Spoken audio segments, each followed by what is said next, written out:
Oficina Crítica estava querendo fazer essa mesa desde que a gente lançou o nosso questionário perguntando sobre o Carnaval 2021 nesse cenário de pandemia e que a gente viu um retorno muito grande de incertezas sobre a real possibilidade de haver Carnaval e sobre as condições que já naquela época, no Carnaval de 2020, para mim, justificou um vazio na passarela. Não só aqui em Florianópolis, mas também no Rio de Janeiro.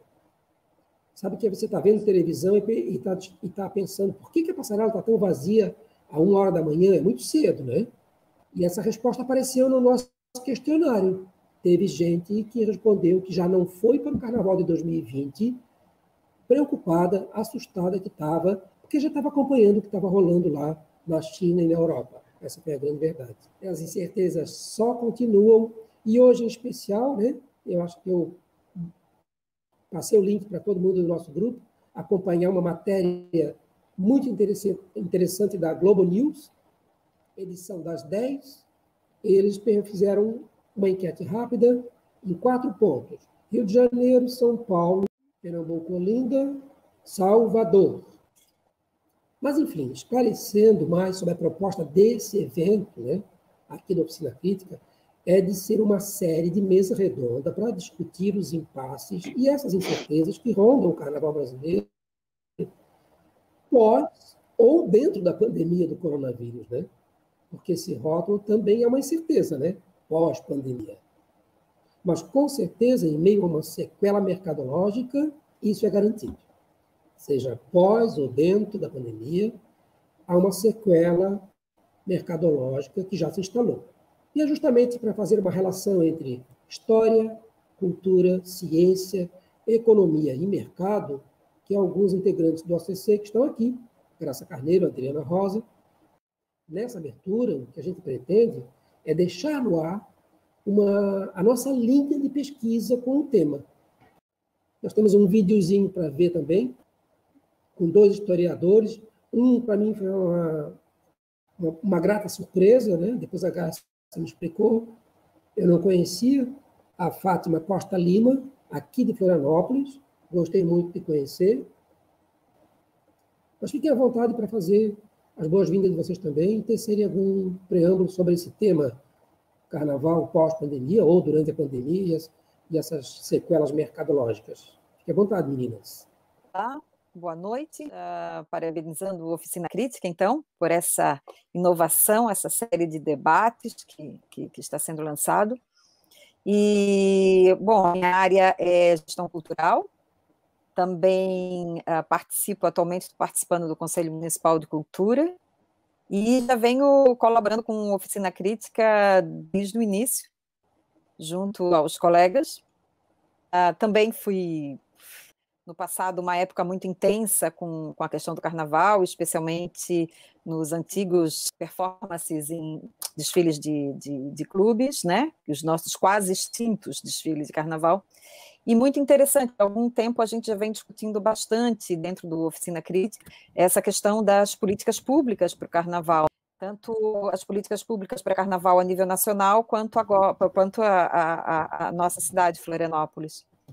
Só colocando que realmente é um tema muito importante nós estarmos debatendo agora, né? O que vai ser do nosso Carnaval, o que vai ser Carnaval do Brasil, o que vai ser o Carnaval pós-pandemia, porque ainda essa situação pandêmica, a situação da pandemia, a gente não sabe o que vai acontecer, né? Por quanto tempo mais vai ser prolongado. Já existe toda uma preocupação com protocolos, né? A gente sabe que tipo de protocolos atuais e quais os possíveis protocolos para a área da cultura para o futuro, mas o futuro ainda continua incerto. Nós ainda não temos, não sabemos, não temos... E como vai ser isso? Como vai ser essa cultura popular? Como vai ser a arte? Então, a arte das multidões, a manifestação cultural das multidões, que segurança é essa que a gente vai ter para um carnaval no futuro? Especialmente o carnaval de rua, o carnaval manifestação popular de rua. Mesmo o carnaval dentro das escolas de samba, né? Também já está falando de multidões. a gente também não pode deixar de levar em conta, e pensando no futuro, desse retorno da pandemia que está acontecendo na Europa. As pessoas estão saindo de férias, as pessoas estão saindo de seus países, os turistas estão indo a outros países e está retornando. Parece que vai ter, como os cientistas colocam, um novo boom, né? O retorno da pandemia.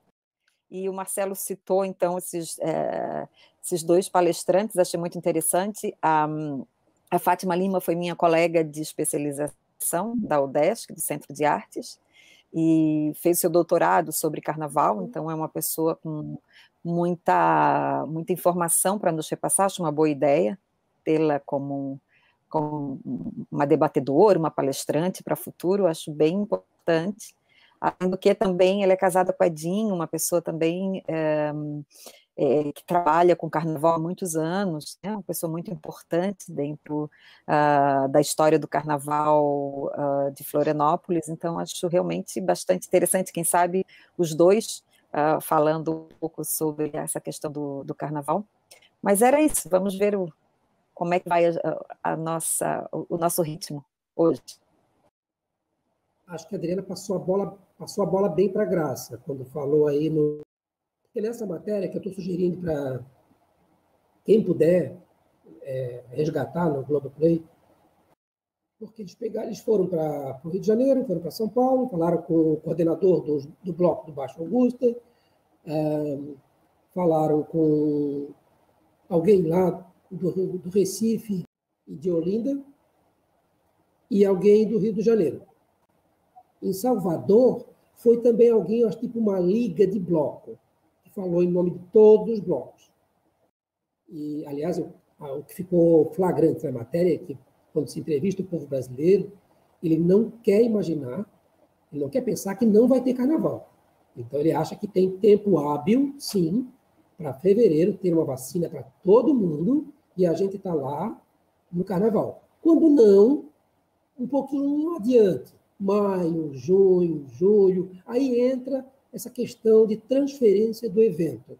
E aí foi onde o representante dos blocos do Baixo Augusta falou que o problema de São Paulo é que nós não somos o Nordeste, a questão da temperatura aqui não é muito convidativa para fazer carnaval em julho, né? Eu acho que o brasileiro não quer perder nenhuma festa. Ele não quer dar um ano que seja para repensar coisas que já não vinham bem. E aí gera isso tudo. Tem uma coisa que eu gostaria de frisar, que eu falei anteriormente em história, cultura e até política. Mas todos nós aqui já ouvimos muitas vezes falar que o carnaval é uma festa da alienação, festa da carne, bebida, causador de problemas no trânsito da cidade, que ocupa a polícia com problemas de violência que gera, né? Que a festa gera. Então, é nesse aspecto que eu fiz uma edição de 2 vídeos curtinhos com esses 2 historiadores. É o Luiz Antônio Simas, que foi convidado pelo ProEnem, quando o tema Carnaval ia cair no Enem, História do Brasil através do Carnaval. Foi convidado, ele fez um resumo muito bom sobre o Carnaval e a história do Brasil. E a Fátima Costa de Lima, que para mim foi uma surpresa. Bom saber que a Adriana conhece, bom saber que a Graça conhece também. E quem sabe ela vai estar nas nossas rodas de debate, né? A Graça vai se reconectar, porque parece que deu um problema na conexão da Graça, que ela caiu. O vídeo, como eu já falei, ele é uma edição nossa do SCC, Carnaval, História e Relações Políticas e Culturais.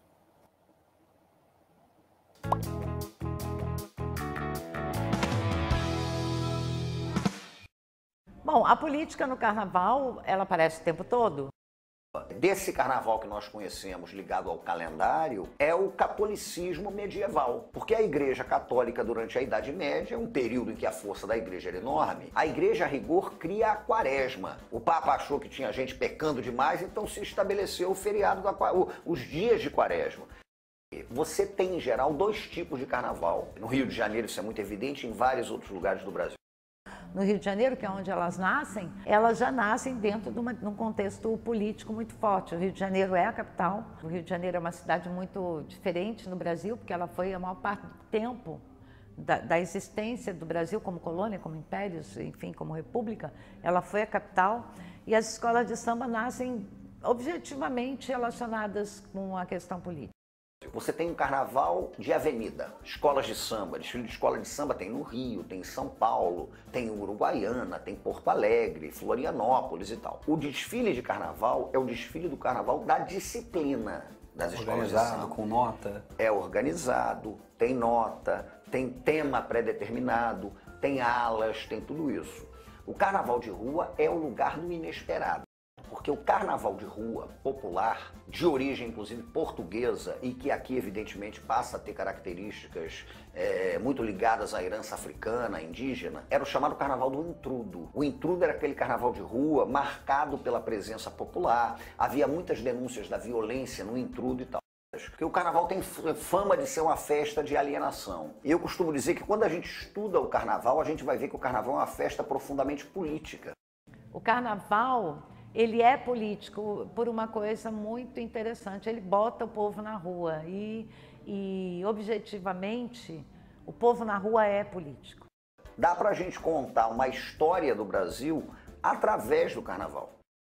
Você consegue entender várias tensões que aconteceram no Império e na República a partir da maneira como a cidade lidou com a festa. Por exemplo, os carnavais próximos à abolição da escravatura foram muito marcados pela força da campanha abolicionista. Na época, no Rio de Janeiro, desfilavam as grandes sociedades, que tinham cortejos com carros alegóricos e tal. Essas grandes sociedades desfilaram em alguns carnavais falando sobre a campanha abolicionista, a necessidade de mobilização pela abolição da escravatura. Então esse tema político estava presente ali. É o carnaval diretamente vinculado com aquela realidade.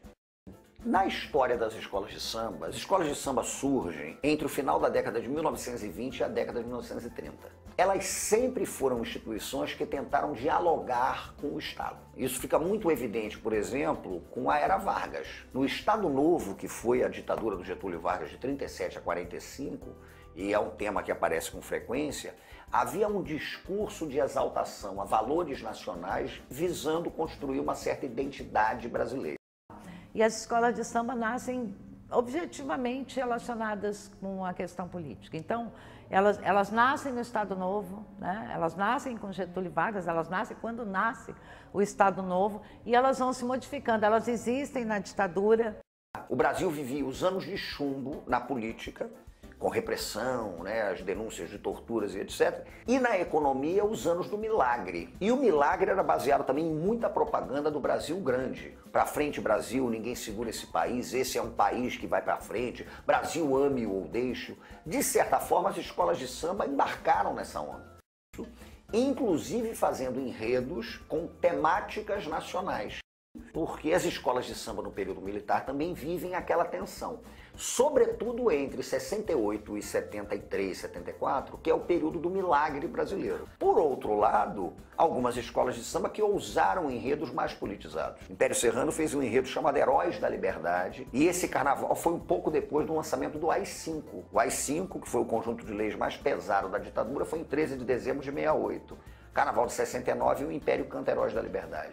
Um verso do samba é a revolução, em sua legítima razão, teve que ser substituído por evolução, né? Porque revolução não podia, não cabia ali. Então as escolas de samba vivenciaram também esse momento da ditadura militar entre a apologia do milagre brasileiro, do Brasil grande, do pra frente Brasil, e ao mesmo tempo algumas críticas na medida do possível, porque a censura era muito forte, ao processo de afunilamento do regime que estava acontecendo. Em 1976, ou 1975, e desfila em 76. E, naquela época, o Anísio, né, que é o eterno patrono da Beija-Flor, chama o Joãozinho 30, ele é contratado. E ele já tinha ganho 2 carnavais no Salgueiro, ele era um carnavalesco principiante, e ele vai. O que eram os enredos da Beija-Flor? eram enredos apologéticos à ditadura militar. Nós estamos no meio da ditadura militar. Então era a época em que você fazia enredos sobre as grandes efemérides históricas, os fatos célebres da história do Brasil, personagens famosos, sempre numa perspectiva de uma história oficial. E o Joãozinho faz um contrato, entre outras coisas, ele bota no contrato que ele vai escrever o enredo dele. Eu tenho a liberdade de escolher o enredo. Agora, sempre foi um momento que agudizou tensões, expectativas. Costumo até falar que é uma festa em que você exerce uma certa cidadania não formal. Porque é uma maneira de você interagir com a sua realidade, interagir, enfim, com o lugar que você vive, com as pessoas, com as questões políticas, social, né? O espaço social, reconfiguração do território, disputa pelo território. Ele fez um carnaval totalmente crítico, isso em 1989, por exemplo, totalmente crítico. O enredo, a sinopse dele, ele tem no meio da sinopse uma coisa que ele diz assim, quase literalmente assim: o Brasil é um grande coração, mas esse coração invertido, virado de cabeça para baixo, se torna uma grande bunda, de onde saem os dejetos. Temos que limpar esses dejetos com a grande bacia hidrográfica do Uruguai, do Paraguai, do Paraná, que o Brasil possui. Isso é político, totalmente político. Bom, ao mesmo tempo, você tem o interesse do mercado no carnaval de rua. O carnaval de rua hoje é patrocinado por grandes marcas, você tem marca de cerveja que patrocina os grandes blocos de rua. Então o mercado também é um agente que tenta disciplinar esse carnaval de rua. Então esse carnaval de rua vive essa tensão entre o controle social estabelecido pela ordem pública e, ao mesmo tempo, a tentativa de cooptação pelo mercado, porque é uma questão muito frequente hoje nos debates em ciências humanas, é realmente a questão da mercantilização da cidade, as relações estabelecidas pela lógica do mercado. E isso atinge o carnaval, exatamente porque o carnaval ele não está desconectado dos contextos sociais. Da realidade. Não está desconectado, pelo contrário, ele dialoga com a realidade o tempo inteiro. Os nomes dos carros alegóricos. O Cristo Mendigo, que abria, depois vinha o convite, carro convite, que era um convite ao povo da rua, mendigos, loucos, prostitutas, venham brincar conosco esse grande balmasquê, alguma coisa assim. Lixo da imprensa, lixo da igreja, lixo da política. Esses eram os carros alegóricos. Bom, este ano quem ganhou o carnaval foi a Imperatriz, que tem um samba muito bonito, inclusive, liberdade, liberdade, abre as asas sobre nós. Mas se você vê um enredo, é um enredo ufanista, tá? As escolas de samba sempre procuraram estabelecer esse diálogo com o turismo, com o mercado, com o carnaval. Hoje o que acontece? Na década de 90, essas escolas de samba ganharam muito dinheiro com enredos patrocinados. Então havia patrocínio de cidade, havia patrocínio de marca, de país, né? Havia patrocínio de país, os mais bizarros. A Coreia do Sul chegou a patrocinar enredo.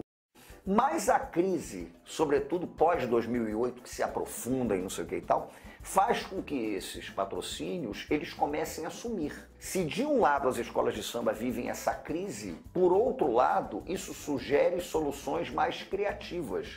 Em 2018, a gente teve 2 grandes desfiles, né? No Rio de Janeiro, Paraíso do Tuiuti e Beija-Flor de Nilópolis. No desfile da Tuiuti, o famoso vampirão, o vampiro neoliberalista, ele foi sucesso no mundo inteiro e criou questões políticas. Não se valorizava na sociedade tão fortemente enredos políticos como foram valorizados estes, né? Mas as escolas de samba vivem todas as contradições que o Brasil está vivendo atualmente. O mercado, a ordem pública, a conexão com as suas comunidades, tudo isso está em jogo no atual momento do carnaval. É basicamente isso. Bom, para fechar, o que a gente tem visto é que o carnaval está perdendo recurso, está perdendo rua. Em Florianópolis é muito interessante.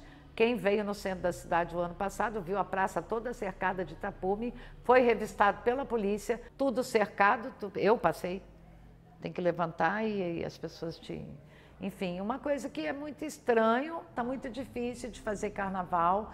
Eu acho, aí vou dar minha interpretação, justamente essa força e essa energia política que tem o povo na rua está incomodando demais. O carnaval também ele às vezes como é que eu vou dizer, ele como foi da ideia dos carros de ideia e crítica lá no século XIX, ele continua fazendo isso. Ele continua sendo também um veículo, como uma força política.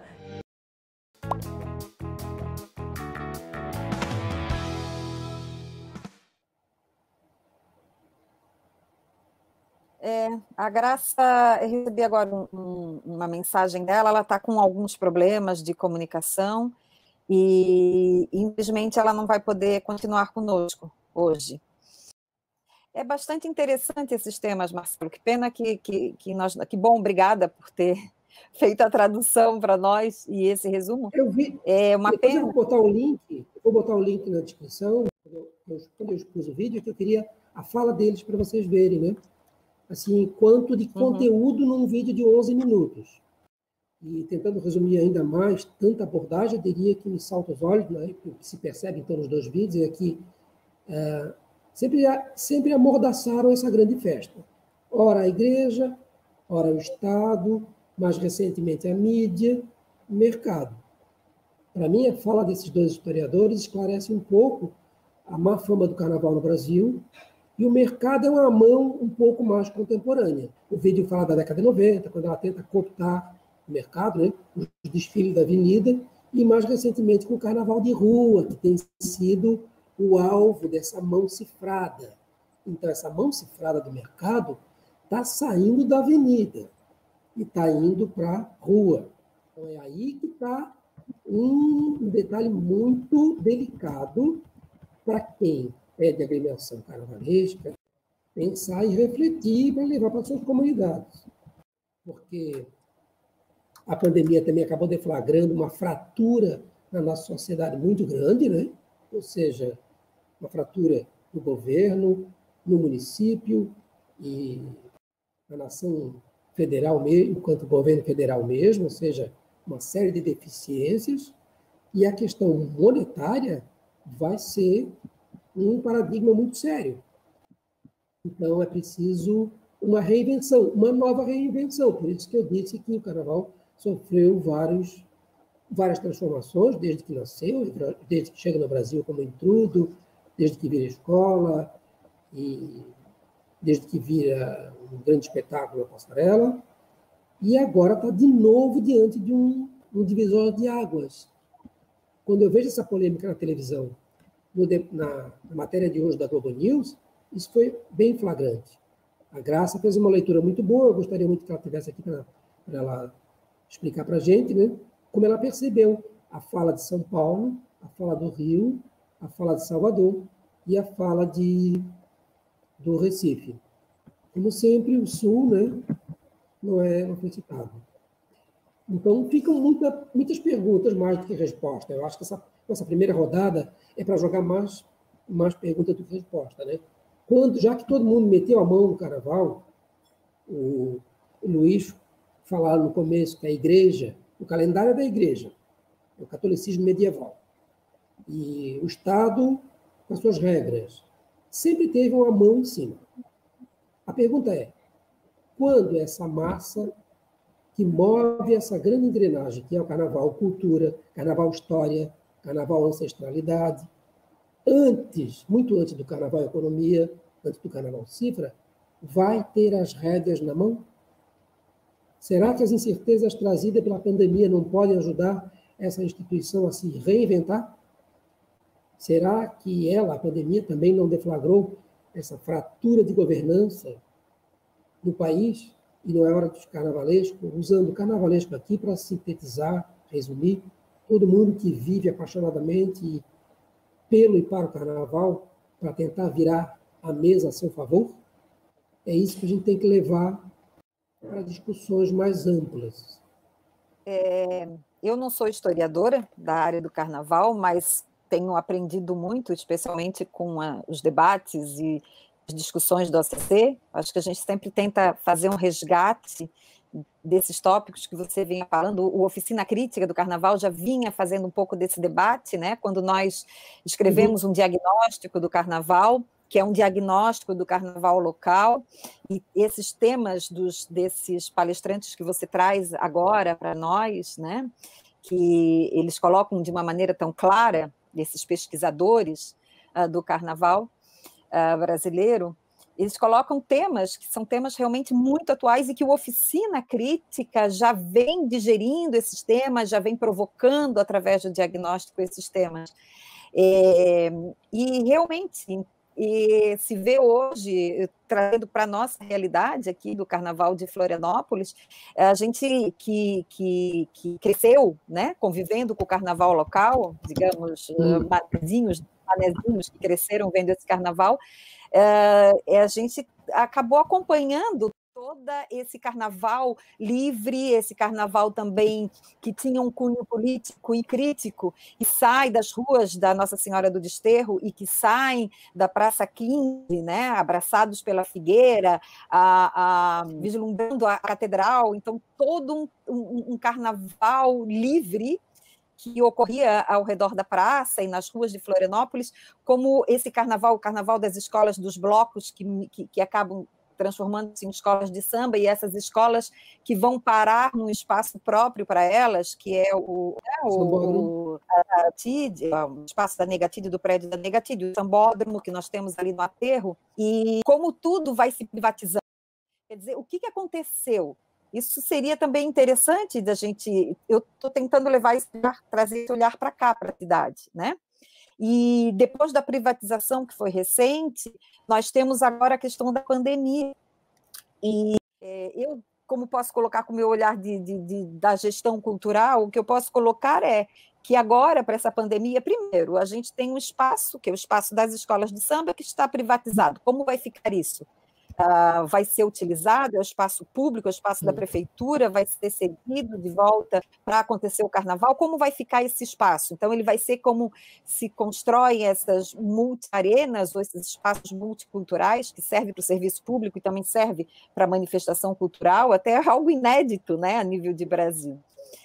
Segundo, vai se continuar a ser privatizado? Vai ter uma empresa que vai ir gestionando esse espaço do carnaval?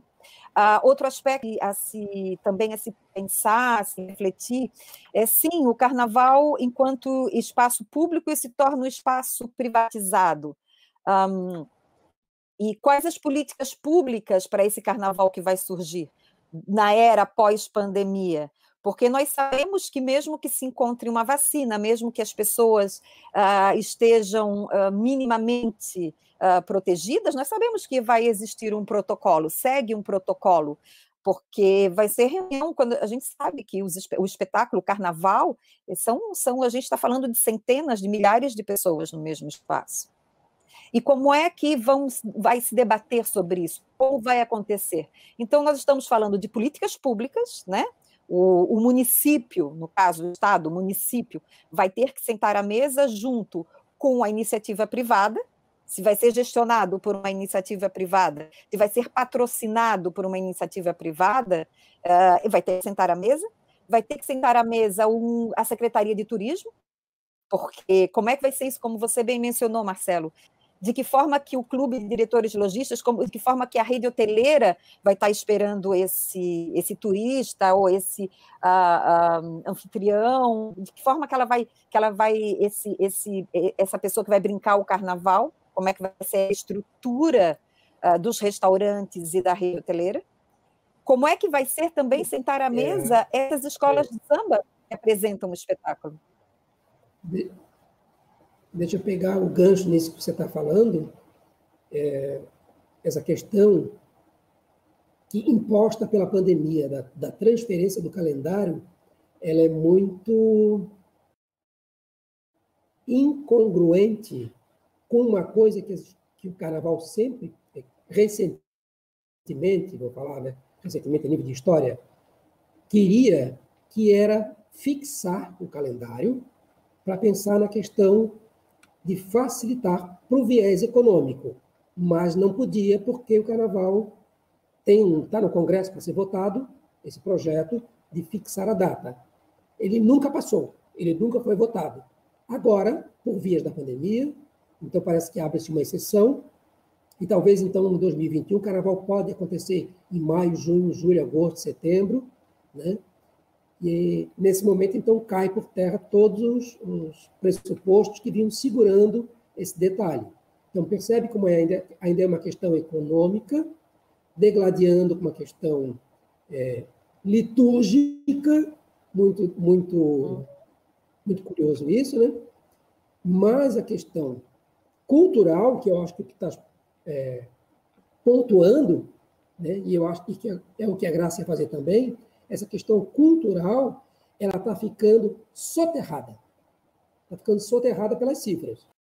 Quando eu falei lá atrás na fratura, essa questão da fratura mercadológica, que a pandemia, de repente, deflagrou na governança do Estado, do município e da União, querendo dizer que o buraco é mais embaixo. Outras pandemias podem advir, e já tinham coisas que não estavam funcionando, e que todos os segmentos da sociedade, todos, não só o carnaval também, porque se insere, ele não está alheio, né? Foi isso que o Luiz, o historiador, disse, o carnaval sofre as tensões porque ele não está separado disso tudo, ele não é só a festa da folia, o hiato, como pretendem alguns, né? Ele está muito inserido e refletindo tudo isso junto, o que precisa é a gente perceber isso. Ele também vem fazer parte dessas soluções. Mas e de onde é que vai vir o dinheiro e o trabalho e as reflexões? Nós não sabemos. Eu espero que é baseado na fé. Quando eu vejo é baseado na fé, ou seja, é a cultura de sempre. Então, é perder a oportunidade de novamente fazer uma reinvenção, como já houve, né? Para aqueles mais conservadores que querem o carnaval tradicional, é a hora de uma reflexão e de uma reinvenção, onde o carnaval vai se colocar como uma coisa não só possível, mas necessária. Quais agora os caminhos para mostrar para a sociedade essa necessidade, ou seja, essa coisa que para nós, estudiosos, é óbvio, mas que o carnaval não conseguiu provar essa obviedade para a sociedade. Daí também outra fratura, né? De gente que diz que o carnaval incomoda, a polícia está lá cuidando do problema do trânsito, quando era para estar cuidando do meu bairro, enfim, e ainda está tirando dinheiro do hospital, não é bem assim, porque agora aconteceu a pandemia, foi justamente depois do carnaval, e a gente viu que nossos hospitais são carentes de UTI, as nossas UPAs são carentes de máscaras, de luvas, são carentes, sempre foram.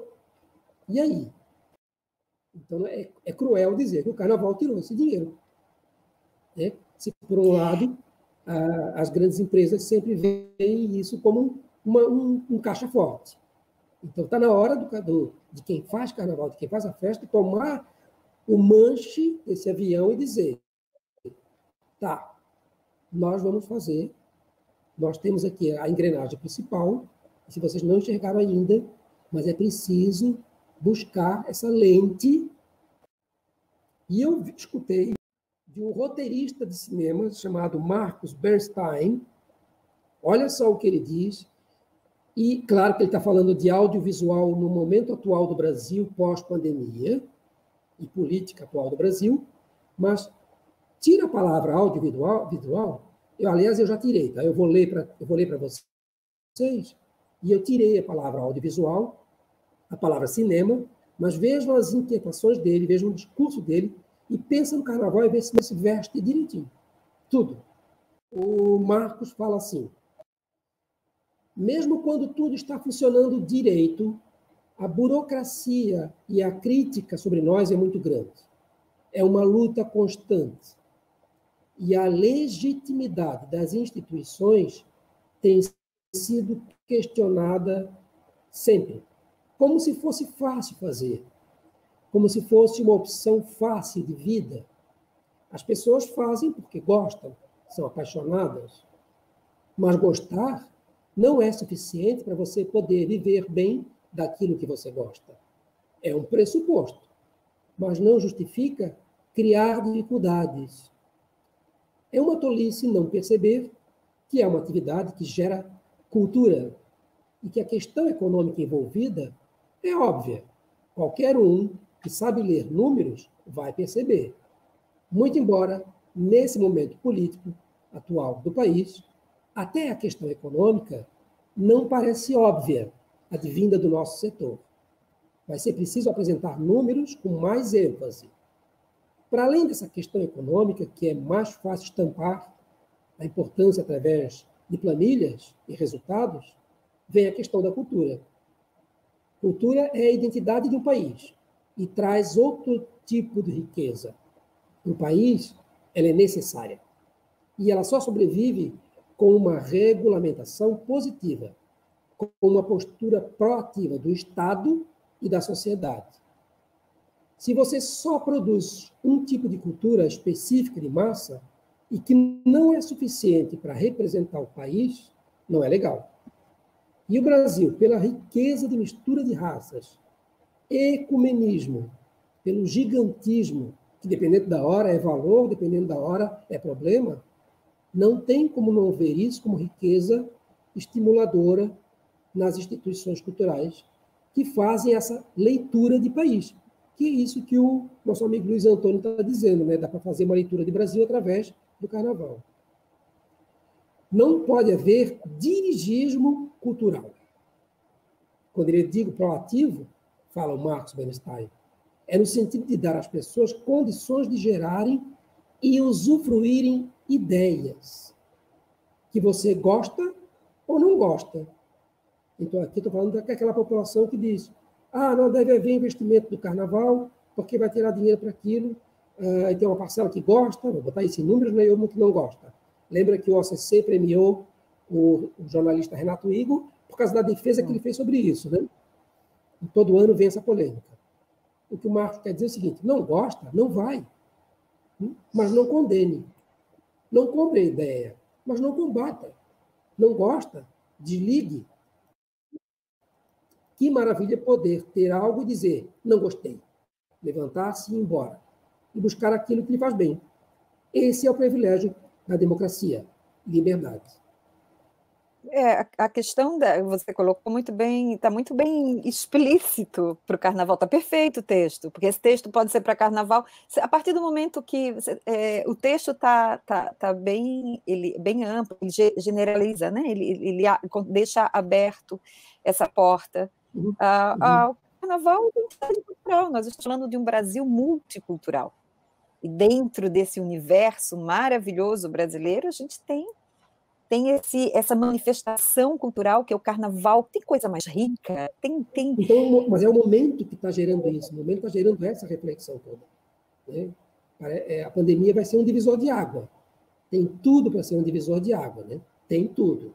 Claro que você pode passar por ela e não aprender nada, né? A gente que trabalha com educação, ensino, aprendizagem, sabe que é preciso querer aprender alguma coisa, né? E se envolver. Esse olhar político do carnaval,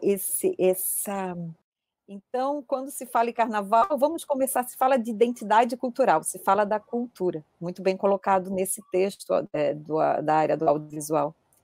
E a cultura, ela está resguardada na nossa Constituição, né? Na realidade, temos tantos direitos, e o direito à cultura está lá resguardado. A partir do momento que se fizesse respeitar os direitos, né, os direitos do cidadão, direito do brasileiro, o direito à cultura, e como você bem citou também, Marcelo, essa questão financeira, que a gente não pode, hoje, não se pode deixar de falar, quando está falando do carnaval, esse direito à cultura também implica em direito ao acesso à cultura, e isso implica financiamento da cultura também. Da mesma forma que se investe em saúde, em educação, investir em cultura faz parte dos investimentos do Estado também. E para aquela pessoa mais desavisada, que acha que cultura a gente está falando do carnaval, a gente está falando de identidade cultural, nós também estamos falando de uma economia criativa. Ela movimenta todo o mercado, e não só o carnaval, muitas culturas movimentam, mas especificamente da manifestação do carnaval. Nós estamos falando de toda uma cadeia produtiva que sobrevive também ao carnaval. Que bom que você você trouxe à baila a palavra economia criativa, porque eu ando pensando no termo economia criativa de uma outra maneira, porque a gente sempre fala de economia criativa, o rendimento daquilo que o artista cria.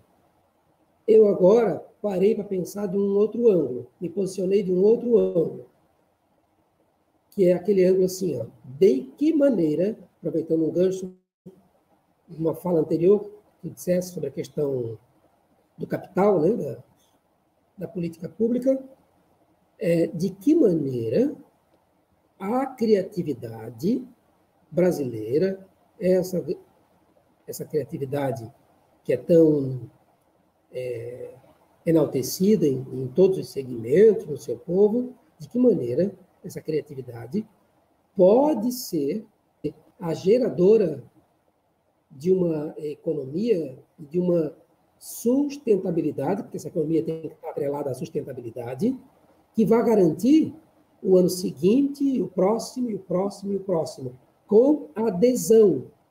Com adesão. Ela nunca pode ser, como disse o Marx Bernstein, sofrer um dirigismo.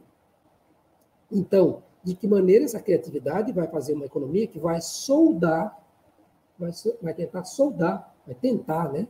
Não vamos ser tão fanistas, vai tentar soldar essa sociedade tão, com essa fratura que a pandemia mostrou. Ela tem fraturas sérias. O que a gente da Oficina Crítica acha é que as instituições do carnaval, em específico as escolas de samba, são engrenagens poderosas que mobilizam comunidades imensas, são engrenagens muito fortes para ajudar a soldar essa sociedade e que estão numa apatia muito grande e muito assustadora. E isso é factível, vai ficar para trás. Vai ficar para trás, mesmo que seja cultura. Vai vir outra coisa mais importante, vai vir um discurso mais importante que vai se empoderar, ele vai se empoderar e vai mostrar que é o salvador da pátria, que é uma coisa que no imaginário brasileiro é muito forte. Não estamos conseguindo transformar isso em discurso, digamos assim. Eu acho que ele tentou dizer foi isso. O que era para ser óbvio não está conseguindo ser transcrito num discurso. As entidades do carnaval não conseguiram pegar o seu discurso e fazer a sociedade ver como uma postura social para todos. Ao contrário, ela é vista como uma coisa segmentada. É bastante interessante, Marcelo. Eu acho que realmente é todo um universo, né? A gente acabou falando um pouco, você comentando, e você também com esse comentário em relação à cultura. São muitas realidades distintas do Brasil, né? Se nós formos por esse caminho do carnaval, a diferença das manifestações do carnaval, o carnaval da Bahia, o carnaval do Recife, né, o frevo, o axé music, o carnaval enquanto escola de samba, blocos de carnaval, são tantas manifestações, e também são maneiras distintas também, né, pelo que se enfoca as políticas para esses locais. E também, se a gente quer falar sobre carnaval e política dentro desse tema, as diferentes realidades, quando você comentou, a Fátima Lima, falando sobre entrar no carnaval, né, com as mãos para cima, creio, a gente também poderia falar um pouco dessa privatização desse espaço público, que também é uma outra questão política muito importante de se tomar, sobre o calendário, sobre a programação desse carnaval, quem faz hoje essa programação desse carnaval, e citando o carnaval local, e a diferença, né, de outros estados que criaram suas próprias políticas públicas para o carnaval, São Paulo, que acaba estimulando toda uma criação de blocos de carnaval. Já nós vínhamos discutindo isso dentro do Oficina Crítica, ter todo um estímulo, onde tem o estímulo do carnaval, para ele ter esse espaço público, para ele ser de uma maneira livre e ter toda a manifestação, seja política, ou seja simplesmente estética, desse carnaval, e onde não existe esse estímulo, onde não existe o papel do Estado, onde não existe o papel da gestão, desse gestor cultural que não cria uma programação, que não cria essa base para o carnaval ter como espaço livre para se manifestar. E enquanto a questão de Joãozinho 30, será que nós não temos grandes potenciais? Quantos Joãozinho 30 nós não temos por aí? Quantas escolas não têm escondido o seu tesouro, né, seu Joãozinho, esse dom, essa pessoa especial? Nós temos. E onde está? Qual é o estímulo que está sendo feito para aparecer esse Joãozinho? Que estímulo é esse? Estão existindo esse estímulo jovem? Duas coisas. Eu acho que eles existem, é lógico, você está bem certa.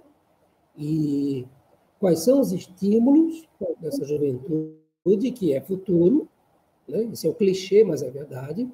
Quais são os estímulos e qual é a formação que está se dando a esse jovem? Porque também pegar o jovem, achar que porque é jovem,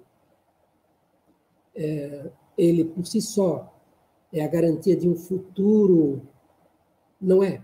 Ele pode ser cooptado, ele pode ser seduzido, como a gente tem visto, por outros ópios da vida, né? Então tem que ver que formação é essa que esse jovem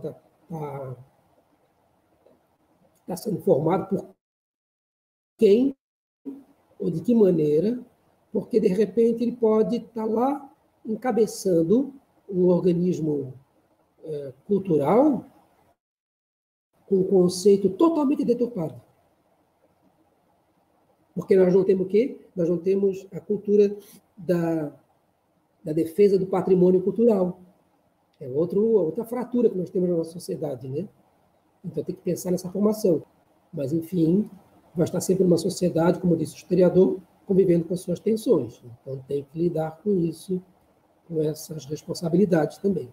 Bom, eu falei lá no início que esse seria só o primeiro, seria o pontapé inicial de uma sequência de mesa redonda. Seria esse aqui, era uma análise de conjuntura para levantar perguntas, e que a gente depois agora vai começar a pensar outras plataformas. E esse sentar à mesa vai ser imprescindível. Vai ser imprescindível quem faz o carnaval, as escolas, os blocos, os gestores locais, a prefeitura, o Estado, a rede hoteleira, né, ou a estrutura para receber os foliões, as pessoas do carnaval, vão ter todos que sentar à mesa. Você está me dando bons ganchos para falar em seguida. Quando você diz a importância desse carnaval especificamente de 2021, que pode ser um divisor de águas. Mas é preciso ter isso bem claro, que, de repente, ele pode ser um grande divisor de águas, e que essa divisão tem que nascer, lógico, não só de um lado, né? Não só do lado do mercado, que tem seus interesses, mas tem que vir também do lado da engrenagem que faz a festa, né? Então é preciso que esse pessoal seja chamado a esse debate para perguntar, vamos fazer estão dispostos a fazer uma reinvenção novamente? Quem sabe agora é a hora de pegar o volante e dizer à sociedade brasileira, né? Carnaval não só é possível, mas necessário. Aí alguém vai perguntar, mas como? Por que necessário? E aí ele tem que ter discurso. Então, eu queria agradecer a Adriana, que permaneceu até o momento, trocando essas ideias maravilhosas. A Graça, por motivo de conexão, caiu e não voltou. E estou vendo aqui que o Fernando esteve com a gente também, acompanhando. Obrigado, Fernando. Espero contar com a tua presença na próxima. E é isso aí, para todo mundo refletir. Que 2021 fosse um ano de reflexão em todos os sentidos, né? Porque também a gente precisa pensar que quando vem uma pandemia, quando vem um problema de saúde, ele vem para todos, e nós temos fraturas muito sérias para serem revistas na nossa sociedade, né? Então, um beijo, Adriana. Um beijo para todos aí que nos acompanharam. Obrigada pela oportunidade e até a próxima. Beijo, querida.